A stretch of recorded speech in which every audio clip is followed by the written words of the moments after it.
Hi, welcome back. I'm Jennifer Desmond, registered nurse and published author.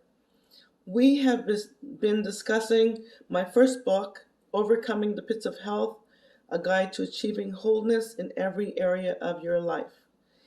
And mainly we've been breaking down PITS, personal indicators transforming stress. If we're to have freedom from our past and stand up to the challenges of life, we are to focus on what is causing the stresses in our lives. Just a few years ago, stress was not considered a number one disease of mental health. Now, fast forward couple years now, stress is actually the number one disease affecting our mental health. It is now a multi-billion-dollar business for professionals and for doctors because people are just finding it very hard to coping in everyday life with their health, with their personal finances, with their family affairs. Stress has become the number one issue to affect every area of our lives. But if we're to be successful defeating our pits, we must look at ourselves not only as a whole person, but broken down into parts: body, mind, and spirit. What I mean is, when you go to the doctor and you have a complaint, he will look at you as a whole. He or she will look at you as a whole person to decide what is affecting you. They look at all areas of your body as a whole. But today I want to look at our situation, the whole body in parts: body, mind, and spirit. Because one complaint in one area will affect the other area. And that is how they come up with the diagnosis. And it's the same with stress. If stress is affecting one area of our lives, it will disable other areas of our lives. So there's no ifs, ands, or buts about it. We must still look at ourselves as a whole person. When we do make comparisons, we have to remember that the whole person makes up one person, and that's you. Even broken down into parts, body, mind, and spirit, we are still whole, and that is us, the individual. So in the case of PITS, when mental health comes under fire, it affects the whole equation. And everyone uses the art of thinking, and that thinking affects the whole body to every degree. What I mean is, if you think of something as being negative, it will affect not only the outcome of that situation, but it actually changes the atmosphere inside of our bodies.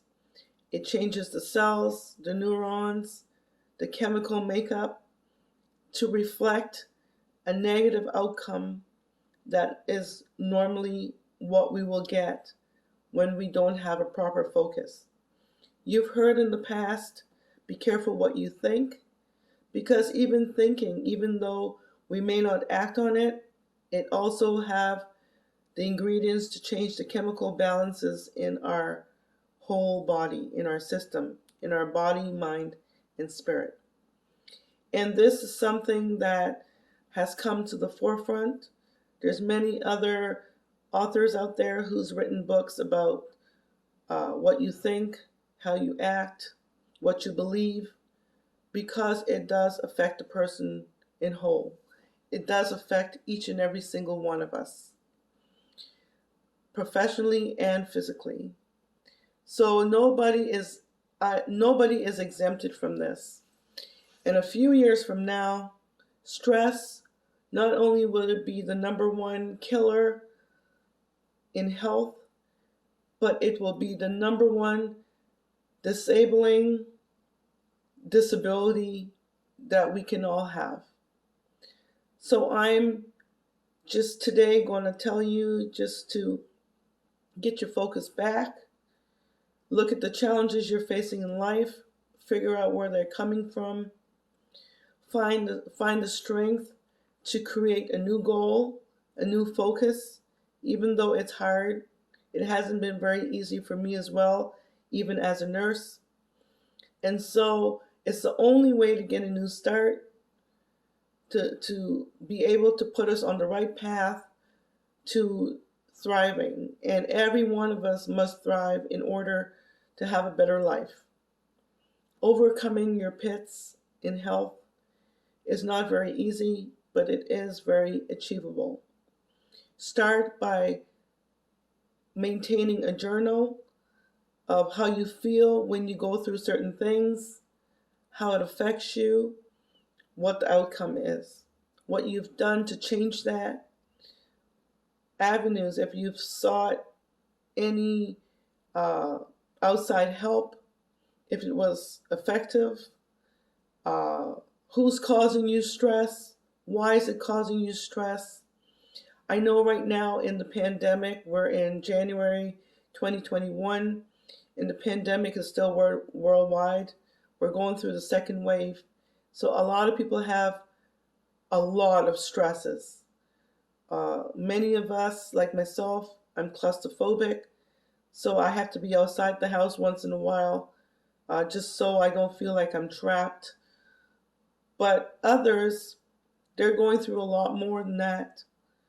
Finances, they can't afford to pay their bills, they can't afford to buy food for their families. And it's really important that you gain back your focus and thrive. Gain back your focus for the next steps.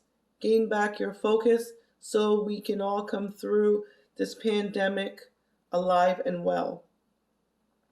If you become sick in the pandemic because COVID is taking up a lot of the hospital beds, the ICU beds, they might not have time to look after you. So eat well, find time to meditate, try and get adequate sleep, get some fresh air. If you're in a place where there's some sunshine, get some, and try and de-stress. Try and maintain the things that make you happy. Try and surround yourself with people who bring out the best in you, that don't remind you of your faults, of the problems that you're facing, even though you have to face them. And we will discuss some more a little bit later. Again, you can get my book on Amazon or at jpress.net, and it's called Overcoming the Pits of Health, a guide to achieving wholeness in every area of your life. And again, I write self-help books to help us all with our mental health, because all of us face the same things. We just experience them a little different. And so I'm using my credibility as well as my knowledge to help others. And that is to help you, especially in this time of stress. Maintain your stance. Maintain your balance. Get stress under your feet. And just take control of your life. It sounds very easy. I know it's very hard. Nothing comes easy without some work. Start by journaling your feelings, your thoughts, what's affecting you, who's affecting you, what area of your life has come under heavy stress, and see what you can do about that. Get your focus back.